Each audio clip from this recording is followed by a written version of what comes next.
हमें स्वतंत्रता का मूल्य चुकाना होगा। आप इसके लिए तैयार हो जाइए। हिंदुस्तान अब गुलाम नहीं रह सकता और न कोई ताकत इसे गुलाम रखी सकती है। दोस्तों 1956 में जब पूर्व ब्रिटिश प्रधानमंत्री क्लेमेंट एटली भारत आए थे तो बंगाल के गवर्नर ने उनसे एक सवाल पूछा। उन्होंने ये पूछा कि 1942 के भारत छोड़ो आंदोलन के बाद भारत में कोई भी बड़ा आंदोलन नहीं हुआ, लेकिन फिर भी अंग्रेजों ने भारत क्यों छोड़ा जबकि वो भारत पर कई और साल राज कर सकते थे। तो एटली ने ये कहा कि उनके भारत छोड़ने का सबसे बड़ा कारण एक इंसान थे, Netaji Subhash Chandra Bose. Hour has struck and every patriotic Indian must advance towards the field of battle. Returning to India in 1921, Subhash Bose prepared himself for his baptism of fire in the independence struggle. हम जिंदा रहेंगे या तो मरेंगे, कोई बात नहीं है। बात तो सही बात ये है, आम बात ये है, आखिर में हमारी कामयाबी होगी, हिंदुस्तान आजाद होगा। दोस्तों भारत की आजादी की कहानी हम सबको पढ़ाई जाती है। हम सबको गांधी जी के सत्याग्रह और भारत छोड़ो आंदोलन के बारे में बताया जाता है, लेकिन हम में से बहुत कम लोगों को ये बताया जाता है कि नेताजी की आजाद हिंद फौज ने पूरे भारत में किस तरह से आजादी की लहर ला दी, जिसकी वजह से आज भारत एक आजाद देश है। Every commodity in this world has its price, so also has freedom. I appeal to you to be ready to pay the price of freedom, which is service and suffering. The first Azad Hind Fauj was formed in Berlin in September 1941. जब तक कि दिल्ली के लाल किले के ऊपर कौमी तिरंगा नहीं लहराएगा, उस वक्त तक आजाद हिंद फौज हिंदुस्तान की आजादी की खातिर बराबर डटी है। हमको नेताजी ने ये भी कहा था कि तुम मुझको खून दो, मैं तुमको भारत की आजादी का वादा देता हूं। तो आज हम आपको भारत के इतिहास की वो कहानी बताएंगे जिसे इतिहास की पन्नों से कई बार मिटाने की कोशिश की गई। हम ये जानेंगे कि नेताजी सुभाष चंद्र बोस कौन थे, भारत को आजाद करने में नेताजी का क्या योगदान था और हमें नेताजी की इस कहानी से क्या सीख मिलती है। दोस्तों ये चैनल ज़ेरोदा और थिंक स्कूल का एक जॉइंट इनिशिएटिव है जिसके माध्यम से हम भारत को वर्ल्ड क्लास बिजनेस एजुकेशन देना चाहते हैं। तो अगर आप बिजनेस सीखना चाहते हैं तो प्लीज़ इस चैनल को सब्सक्राइब कीजिए, और अगर आपका कोई दोस्त है जो बिजनेस सीखना चाहता है तो प्लीज़ उनके साथ इस चैनल की लिंक को शेयर कीजिए। आपके लिए लाइक और शेयर और सब्सक्राइब तो फ्री है, लेकिन हमारे ग्रोथ के लिए ये बहुत बहुत ज़रूरी है। दोस्तों इस एपिसोड की कहानियों को बहुत ध्यान से सुनना, और अगर तुम भी ये चाहते हो कि नेताजी के बारे में हर भारतीय को पता लगे तो प्लीज इस वीडियो को जितना हो सके उतना शेयर करो। दोस्तों 1897 में जब नेताजी का जन्म हुआ था तब अंग्रेज भारत को बहुत ही बुरी तरह से लूट चुके थे। भारत में कई सारे फेमाइन्स आ चुके थे जिसमें लाखों लोग भूख के मारे मर रहे थे। बहुत कम भारतीय ऐसे थे जिनके पास समाज में अच्छी खासी पोजीशन और अच्छे खासे पैसे थे, और नेताजी की फैमिली इन्हीं अमीर फैमिलीज में से एक थी, जिसकी वजह से नेताजी को बहुत आसानी से एक लग्जूरियस लाइफ जीने का मौका मिला। लेकिन जैसे जैसे नेताजी बड़े होते गए वो स्वामी विवेकानंद की किताबों को पढ़ने लगे और अपने आसपास हो रहे अन्याय को समझने लगे। वो ये देखने लगे कि अंग्रेज भारतीय लोगों को किस तरह से नीचा दिखाते थे और अपने ही देश में आकर ऐसे बोर्ड लगाते थे जिसमें ये लिखा होता था, dogs and Indians not allowed.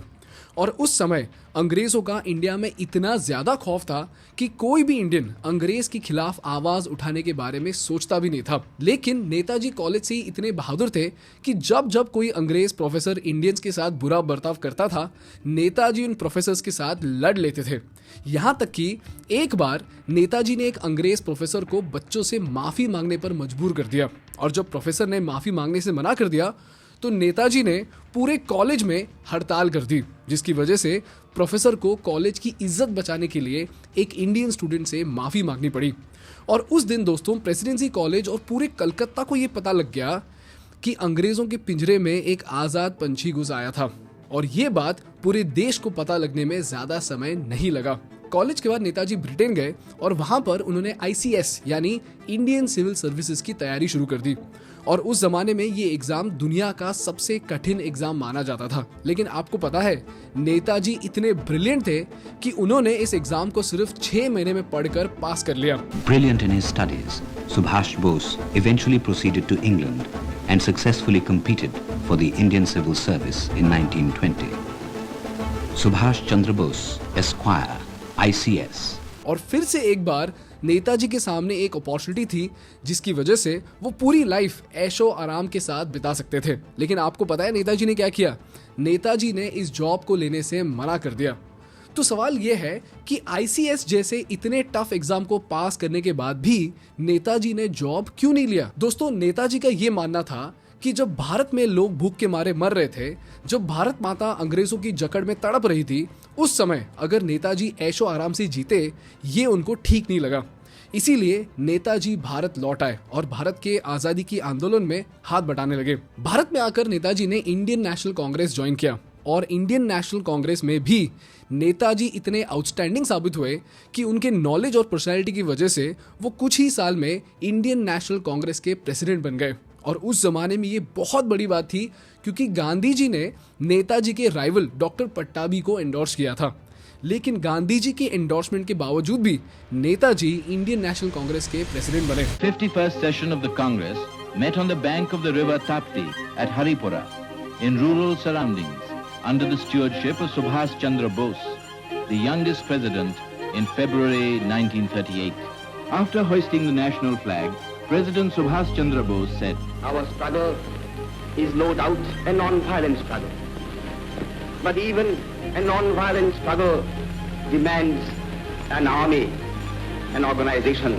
There is no power on earth that can keep India enslaved anymore. Let us strive for India's freedom, one day more. अब यहीं पर दोस्तों नेताजी और गांधी जी के बीच एक फिलोसॉफिकल वॉर शुरू हो गई।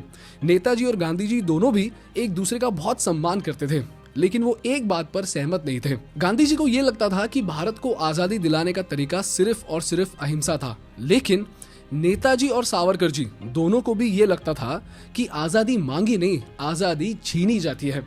तो एक तरफ जहां गांधी जी वर्ल्ड वॉर में भी अंग्रेजों की मदद कर रहे थे, नेताजी और सावरकर जी दोनों को ये लगता था कि वर्ल्ड वॉर का समय अंग्रेजों को भगाने का सबसे बढ़िया मौका था। और तो और इन दोनों को भी इस बात का बहुत गुस्सा था कि जिन अंग्रेजों ने हम पर इतना सारा अत्याचार किया, उन्हीं अंग्रेजों के लिए लड़ते लड़ते वर्ल्ड वॉर 1 में हमारे 70,000 भारतीय भाई शहीद हो गए। तो इसी रेबेलियस फिलॉसफी के साथ जब नेताजी कांग्रेस पार्टी में अपने आइडियाज को एग्जीक्यूट करने लगे, तो उन्हें यह समझ आ गया कि कांग्रेस पार्टी पर गांधी जी की इतनी ज्यादा पकड़ थी कि नेताजी कभी भी अपने तरीके से कांग्रेस नहीं चला पाएंगे। तो 1939 में नेताजी अपना रेजिग्नेशन देकर अपने अलग रास्ते पर चलने लगे। और इसी समय दोस्तों सितंबर 1939 में कुछ बहुत ही खतरनाक हुआ। 1939 में हिटलर ने इन्वेड किया पोलैंड को और पूरी दुनिया में युद्ध का ऐलान हो गया। यहीं से शुरू हुई दोस्तों world war 2। Poland, September 1939. The German foe begins its ruthless march of conquest and sets the stage for World War II. A state of war once more exists between Great Britain and Germany. Already German troops, guns and planes have crossed the Polish border to kill and to destroy. So Britain prepares to fight. दोस्तों world war 2 में एक तरफ America, Britain और Russia थे जिन्होंने मिलकर allies का गठबंधन बनाया, और दूसरी तरफ जापान, जर्मनी और इटली थे जिन्होंने मिलकर एक्सिस पावर का गठबंधन बनाया। और वॉर की शुरुआत होते ही एक्सिस पावर ने इतनी तबाही मचा दी कि एक तरफ जापान ने चाइना पर हमला बोल दिया और दूसरी तरफ हिटलर ने Poland, Denmark, Norway, Netherlands, Belgium, Luxembourg, Yugoslavia, Greece और यहाँ तक कि फ्रांस को भी कैप्चर कर लिया। उसके बाद हिटलर सोवियत यूनियन और यूके पर हमला बोलने जा रहा था। तो इसकी वजह से ब्रिटिशर्स की हालत बहुत खराब हो गई थी। और इसी मौके का फायदा उठाते हुए नेताजी ने यह देखा कि अंग्रेज वर्ल्ड वॉर में इतना उलझ गए थे कि भारत में उनकी पकड़ छूटी जा रही थी। और भारत में ब्रिटिश ऑफिसर्स इतने कम थे कि सारा हेड पोजीशंस मिलाकर भी भारत में सिर्फ कुछ 40,000 ब्रिटिश ऑफिसर थे, लेकिन उनके अंडर 25 लाख सिपाही थे जो भारतीय नागरिक थे। तो नेताजी का ये मानना था कि अगर उन्होंने इन 25 लाख सैनिकों को मिलाकर एक रेबेलियन खड़ा कर दिया तो ये 40,000 ब्रिटिश ऑफिसर्स एक झटके में भारत छोड़ के भाग जाएंगे। और इसीलिए नेताजी ने रची एक इंटरनेशनल पॉलिटिकल स्ट्रैटेजी। दोस्तों, नेताजी का फिलॉसफी काफी सिंपल था। उनका ये मानना था, जो मेरे दुश्मन का दुश्मन वो मेरा दोस्त। और क्योंकि जापान, इटली और जर्मनी ब्रिटिशर्स के दुश्मन थे, नेताजी के लिए वो दोस्त थे, यानी स्ट्रेटेजिक अलायंसेस थे। तो इसलिए 17 जनवरी 1941 को रात के 1:30 बजे वो पठान के भेष में अफगानिस्तान भाग जाते हैं और वहां से वो जाते हैं सोवियत यूनियन। लेकिन सोवियत यूनियन में उनको कोई मदद नहीं मिलती, इसीलिए वो जाते हैं जर्मनी और वहां उनकी मुलाकात होती है एडोल्फ हिटलर से। दोस्तों, उस समय हिटलर अपने ही वॉर में इतने बिजी थे कि वो नेताजी को टालते रहे, इसीलिए नेताजी निकले जापान। अब जापान का सीन ऐसा था कि जापानी सेना को अंग्रेजों पर भारत में हमला करना था, जिसकी वजह से वो भारत पर भी पकड़ बनाना चाहते थे। तो इसलिए उन्होंने अपने प्रिजनर्स ऑफ वॉर को इस्तेमाल किया। और प्रिजनर्स ऑफ वॉर कौन होते हैं? जब भी दो देश लड़ते हैं तो जो देश युद्ध जीत जाता है वो हारे हुए सोल्जर्स को बंदी बना लेता है और इन्हें कहा जाता है प्रिजनर्स ऑफ वॉर। और जापान ने जब सिंगापुर को इन्वेड किया तो उन्होंने ब्रिटिश और ऑस्ट्रेलियन सोल्जर्स को बंदी बना लिया और जितने भी सारे ब्रिटिश सोल्जर्स थे वो सारे इंडियंस ही थे। तो इसी बात का फायदा उठाने के लिए जापानीज ने 1942 में इन्हीं इंडियंस का एक यूनिट बनाया और इसको नाम दिया इंडियन नेशनल आर्मी, यानी आजाद हिंद फौज। और इस फौज का जो कैप्टन था उनका नाम था मोहन सिंह। और 1943 में जब नेताजी सिंगापुर गए थे तब उन्होंने आजाद हिंद फौज को टेक ओवर कर लिया। लेकिन दोस्तों, उस समय तक फौज की हालत इतनी खराब हो गई थी कि फौज में बिल्कुल मोटिवेशन नहीं थी और आधे लोग तो फौज छोड़ चुके थे। लेकिन जैसे ही नेताजी आए, उन्होंने फौज के साथ बैठकर बातें करी, उन्होंने बहुत सारे स्पीचेस दिए और आजाद हिंद फौज को इतना मोटिवेट कर दिया कि कुछ ही दिनों में फौज फिर से पूरे जोश में आ गई और हिंदुस्तान की आजादी के लिए आजाद हिंद फौज तैयार हो गई। और इन्हीं भाषणों के बीच नेताजी ने कहा, तुम मुझे खून दो, मैं तुम्हें आजादी दूंगा। On the 5th of July 1943, Subhash Chandra Bose took over as the Supreme Commander of the INA. And in an historic call, he told his supporters, "Give me your blood, and I will give you freedom." But whether we survive or not, whether we individually live to see India free or not, we are confident that India shall be free. दोस्तों, नेताजी की speeches इतने inspiring थे कि देखते ही देखते आजाद हिंद फौज में 40,000 लोग भर्ती हो गए। और इसी दौरान नेताजी को 3 काबिल कमांडर्स मिले, जिनका नाम था प्रेम कुमार सहगल, शाहनवाज खान और गुरबख्श सिंह ढिल्लों। और यहीं से शुरू होती है दोस्तों आजाद हिंद फौज की जर्नी। ये 3 वीर सिपाही इंडियन नेशनल आर्मी को लेकर आते हैं सिंगापुर से म्यांमार, म्यांमार से कोहिमा और कोहिमा से इम्फाल। और इम्फाल में आकर इनका सामना होता है ब्रिटिश सोल्जर्स से। और ये जो ब्रिटिश सोल्जर्स थे ना, ये कोई फिरंगी नहीं बल्कि अपने ही लोग थे। तो इंडियंस ही थे जो इंडियंस को ही मार रहे थे, और वो इंडियंस जो कि भारत को आज़ादी दिलाने के लिए इतना लंबा सफ़र करके आए थे। और दुख की बात यह है कि आज़ाद हिंद फौज इतना लंबा सफ़र करके इतना थक चुका था कि वो ब्रिटिश इंडियन आर्मी से लड़ नहीं पाया और बहुत ही बुरी तरीके से आज़ाद हिंद फौज ब्रिटिश इंडियन आर्मी से हार जाती है। तो अब यहाँ पर एक बहुत इंपॉर्टेंट सवाल खड़ा होता है। सवाल यह है कि अपने ही लोग नेताजी की आर्मी को क्यों मार रहे थे? Well, that was because Britishers ने कभी उनको पता लगने ही नहीं दिया कि वो नेताजी की आर्मी है, क्योंकि ब्रिटिशर्स को ये बहुत अच्छे तरीके से पता था कि अगर इंडियंस को नेताजी के आर्मी के बारे में पता लग जाता तो सारे मिलकर रिवोल्ट कर देते और इंडिया से ब्रिटिशर्स का कंट्रोल पूरी तरह से छूट जाता। इसी वजह से दोस्तों अपने ही भाइयों ने एक दूसरे को मारकर आजाद हिंद फौज को हरा दिया। और इसी टाइम एक दुखद की खबर आती है कि नेताजी का एक विमान दुर्घटना में देहांत हो गया। After an unscheduled night halt, the plane crashed in Taipei. According to witnesses, the plane crashed. Bose died as a result of severe burns.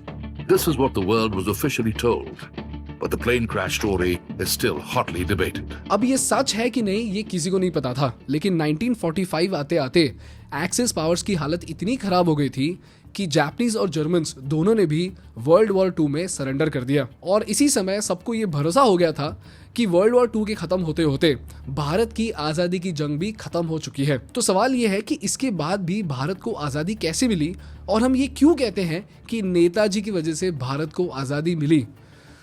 दोस्तों यहीं पर आती है सबसे बड़ी ट्विस्ट, और ये ट्विस्ट ये है कि जैसे ही आईएनए ने सरेंडर किया तो ब्रिटिशर्स को ये लगा कि अब तो नेताजी नहीं रहे, भारत छोड़ो आंदोलन भी खत्म हो गया है, तो अब ये इंडियंस क्या ही उखाड़ लेंगे। इसीलिए ब्रिटिशर्स ने इंडियंस पर एक साइकोलॉजिकल अटैक लॉन्च किया। उन्होंने नेताजी के ये जो 3 कमांडर्स थे ना, ढिल्लों, सहगल, शाहनवाज, इन तीनों पर एक पब्लिक ट्रायल चलाया जिसका नाम था द रेड फोर्ट ट्रायल। तो सबके सामने इन 3 कमांडर्स को कड़ी से कड़ी सजा देकर वो पूरे हिंदुस्तान के सामने एक एग्जाम्पल खड़ा करना चाहते थे ताकि कोई भी उनके खिलाफ बगावत करने की हिम्मत ना करे। लेकिन इसके बाद कुछ ऐसा हुआ जिसकी वजह से पूरी ब्रिटिश सरकार हिल गई। तो सवाल यह है कि नेताजी के जाने के बाद, इंडियन नेशनल आर्मी के हारने के बाद ऐसा क्या हो गया जिसकी वजह से ब्रिटिशर्स को भारत छोड़ के जाना पड़ा। दोस्तों, हुआ ये कि रेड फोर्ट ट्रायल को पब्लिसाइज करने के लिए ब्रिटिशर्स ने पूरे देश को ये बता दिया कि देखो, हमने इंडियन नेशनल आर्मी को हरा दिया है और अब इन तीनों कमांडर्स पर पब्लिक ट्रायल होगा। तो रेड फोर्ट ट्रायल को काफी तरीके से मार्केट किया गया और ये मार्केट करते करते उन्होंने पूरे देश को आजाद हिंद फौज और नेताजी के बारे में बता दिया। और जैसे ही लोगों को समझ आया कि ये 3 कमांडर्स नेताजी के 3 कमांडर्स हैं जो भारत माता के लिए कुर्बान होने को आए थे, तो पूरा देश रिवोल्ट करने लगा। और जैसा नेताजी ने सोचा था, जब लोगों को ये पता चला कि नेताजी देश की आजादी के लिए पूरी फौज लेकर आ रहे थे, तो जितने भी सारे इंडियन सोल्जर्स थे उन्होंने नेवी के साथ मिलकर विद्रोह कर दिया। यही नहीं, लाखों लोग सड़क पर आ गए और पूरे देश में नेताजी की फोटो लेकर अंग्रेजों के खिलाफ विद्रोह करने लगे। और सबसे बढ़िया बात यह थी कि सहगल, ढिल्लों, शाहनवाज, ये तीनों भी हिंदू, मुस्लिम और सिख थे। और लाखों लोग सड़क पर आकर ये नारा लगाते हैं, हिंदुस्तान की एक आवाज, सहगल, ढिल्लों, शाहनवाज, हिंदुस्तान की एक आवाज, सहगल, ढिल्लों, शाहनवाज। और दोस्तों, कराची से लेकर बंबई तक, वाइजैक से लेकर कलकत्ता तक जितने भी सारे सिपाही थे, वो सारे सिपाही ये नारे लगाते हुए ब्रिटिश सरकार के खिलाफ विद्रोह कर देते हैं। और ये सब देखकर पूरी ब्रिटिश सरकार हिल जाती है। इसके साथ साथ ब्रिटिश इंडियन आर्मी भी सड़क पर नेताजी की फोटो लेकर मार्च करने लगी। और जैसा कि नेताजी ने सोचा था, एक तरफ थे 40,000 ब्रिटिश सोल्जर्स और दूसरी तरफ 25 लाख हिंदुस्तानी सिपाही। और ये सब देखकर अंग्रेज इतना घबरा जाते हैं कि 1946 में कैबिनेट मिशन आके बोलता है कि भाई साहब, पावर ट्रांसफर करो और निकलो यहाँ से। फिर जाकर बना भारत का इंटरिम गवर्नमेंट और 20 फरवरी 1947 को ब्रिटिश प्रधानमंत्री क्लेमेंट एटली ने ये घोषित किया कि जून 1948 तक ब्रिटिशर्स भारत को पूरी तरह से छोड़ देंगे। और उसके बाद दोस्तों 15 अगस्त 1947 को मिली अपनी देश को आजादी। ये था दोस्तों भारत की आजादी में नेताजी का योगदान। लेकिन तुम्हें पता है सबसे दुख की बात क्या है? दुख की बात यह है कि नेहरू जी के प्रधानमंत्री बनने के बाद भारत के आखिरी वाइसरॉय लॉर्ड माउंटबैटन ने आईएनए के वीर जवानों को भारतीय सेना में शामिल होने से मना कर दिया और उन्हें देशद्रोही बोला गया। इसके साथ साथ इन सिपाहियों को पेंशन तक नहीं दी गई। और आज किताबों में जहां बाकी चीजों के बारे में विस्तार में बताया जाता है, आईएनए का सिर्फ जिक्र किया जाता है। अब ये डेलिबरेटली किया जा रहा है कि गलती से हो रहा है, ये मुझे पता नहीं। इसीलिए दोस्तों हम ये कहते हैं कि ये हिंदुस्तान की आजादी की वो कहानी है जिसको इतिहास याद नहीं रखता। और मैं बस ये आशा करता हूं कि इस वीडियो के माध्यम से आप नेताजी के योगदान को याद रखेंगे। जय Hind. That's all from my side for today guys। अगर आपको ये वीडियो पसंद आया तो प्लीज इस वीडियो को लाइक कीजिए और जितना हो सके इस वीडियो को शेयर कीजिए ताकि नेताजी के बारे में पूरे हिंदुस्तान को पता चले। Thank you so much for watching। I will see you in the next one। Bye bye।